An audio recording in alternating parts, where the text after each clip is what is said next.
Tai ką, galim pradėti, neturbūt. Mikrofoną įsijunkit. Gerai, būtinai.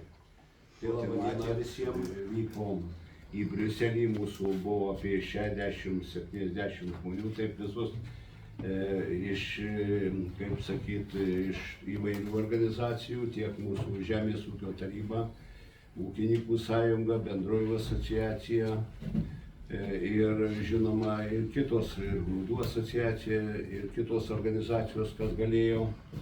Ir vykom į Briuselį, kadangi tokia susidarė situacija, jūs ir visi gavę ir žinot, kokia laukia mūsų ateitis žemės ūkio.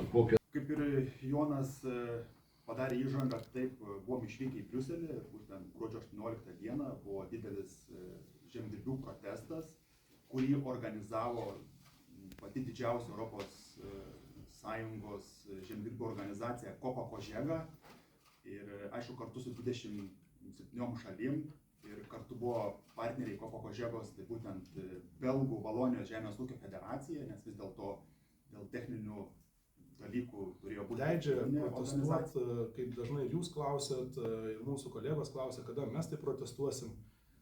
Ant ribos, radikaliai, ką ir matėt iš viešos spaudos, kad buvo deginamas didžiulis laužas centrinėje Liuksemburgo aikštėje.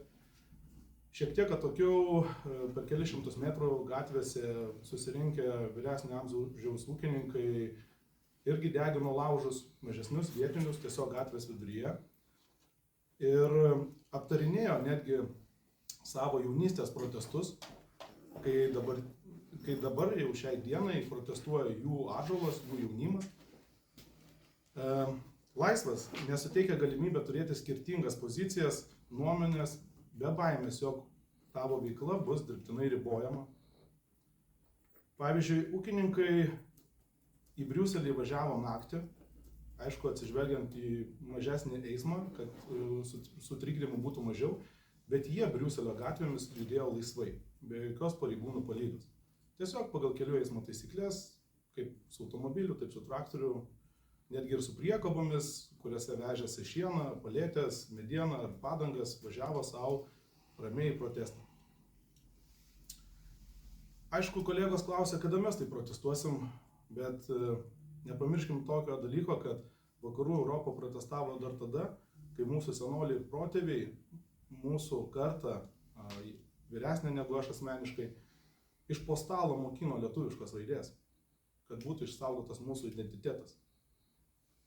Tai, kad mūsų protestai augs, galimai radikalės, tai tikrai taip, nes mes einam į tą pačią vakarų Europą, imam pavyzdžių visose srityse iš jų, bet iš esmės protestas negriauna esamos situacijos, sukurtos sistemos, o tik ją testuoja.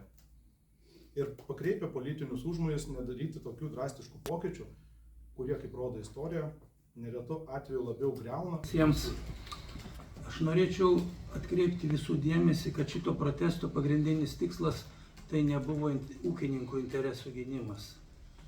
Iš esmės, jis nebuvo nukreiptas ir prieš politikus. Iš esmės, sakau. Kodėl? Politikai buvo jau ne kartą informuoti apie tai, kad jų šitie sprendimai siūlomi griauna bendrą žemės ūkio politiką, o visi gerai žinome, kad bendroji žemės ūkio politika yra Europos Sąjungos projekto pagrindas. Tai jeigu mes griauname Europos Sąjungos pagrindus, tai iš esmės mes griauname pačią sąjungą. Šita politika, bendroji žemės ūkio politika, buvo sukurta 1962 metais ir prieš porą metų, prieš 3 metų šventė 60-metį ir buvo atžymėta kaip labai sėkminga ir pasiteisinusi. Iš tikrųjų turime Europos visuomenę, kuri yra aprūpinta maisto produktais. Tačiau mes tą aprūpinimą maisto produktais turime suprasti plačiaja prasme. Žiūrėkit, jeigu mes kalbam apie rinkos ekonomiką, tai sakytume, kokių maisto produktų reikia visuomeniai, pirkėjai. Pigių. Tačiau ūkininkai neturi galimybės gaminti pigiai Europos Sąjungoje. Todėl, kad Europos Sąjungoje ūkininkam keliami reikalavimai laikytis daugybės gamtosaugos gyvūnų gerovės, dabar su klimatu kovos priemonių. Ir visa tai kainuoja. Ir šitos priemonės yra įgyvendinamos bendrosios žemės ūkio politikos dėka. Dabar iš tikrųjų 62 metų susitarimo esmė yra tai ir pagrindinis tikslas, kuris yra nurodytas sutartyje dėl ES veikimo. Tai yra sutartyje, kurioje visuomenė susitarė tarpusavyje.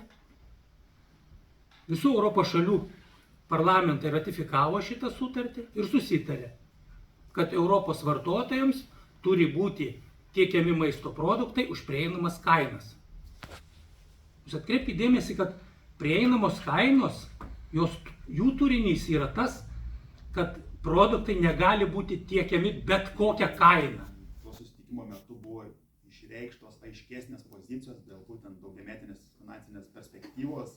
Ir būtent užtat buvo labai noras susitikti ir su mūsų prezidentu, kad išsakyti mūsų poziciją, kaip mes matom, išgirsti jo būtent nuomonę, kaip jisai mato, todėl tai yra svarbu ir atkreipti būtent prezidento nuomonę, nes Europos vadovų taryboje tikrai sprendžiasi nemažai klausimų. Tai būtent dėl to norėjau papildyti. Toliau dar šitai noriu perleisti žodį. Aš kaip grūdų sektoriaus atstovas norėčiau pasakyti, kad iš visos bendros žemės ūkio produkcijos grūdininkystė generuoja apie 50% pajamų mūsų visų žemės ūkio ir sukuria pridėtinės vertės.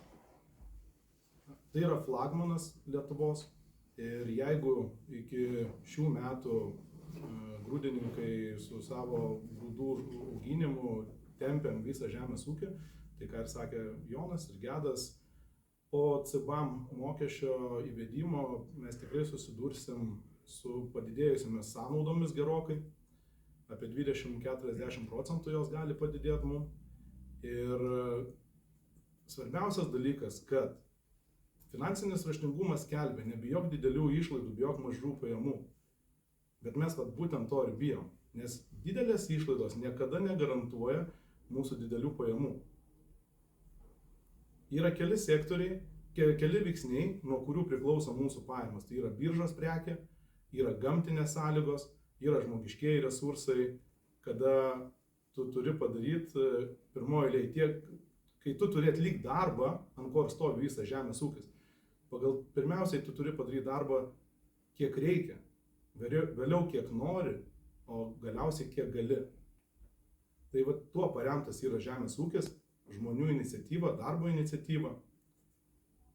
Ir su grūdininkystė susiję yra labai daug sektorių, kaip ir su kitais žemės ūkio sektoriais. Jeigu neprikulsim pakankamų kiekio grūdų, transportas galiausiai neturės ką vežti. Stos transporto sektorius. Nebus užpildytas. Uostas nebus užpildytas grūdais. Nevyks atkrovimai. Ir neretai galima išgirsti, kad grūdininkystė sukuria mažą pridėtinę vertę. Bet kaip pats augindamas grikius, noriu atkreipti dėmesį, kad Lietuvoje vidutiniškai grikių užauga apie toną iš 1 hektaro. Gali būti, kad užaugs ir 200-300 kg, gali užaugti ir 1,5 tonos. Bet 1 tona kainuoja tik 350 €. Mes už tiek žaliavą parduodam. Tai kaip tu augindamas maistą į lėkštę, kur dažniausiai visi valgom arba vartojam savo racione, kuris yra labai naudingas tiek mums, tiek dirvožemiui, mes galim sukurti didesnį pridėtinę vertę iš šios produkcijos, taikydami ją sėjomainą. ES privalumas yra bendroji rinka. Nė viena valstybė negali taikyti kažkokiu tai išskirtinių reikalavimų, išskirtinių savybių savo rinkoms. Taip? Dabar, kada įstojom į ES, buvo pereinamasis laikotarpis ir žemdirbiai gavo 25% ES išmokų.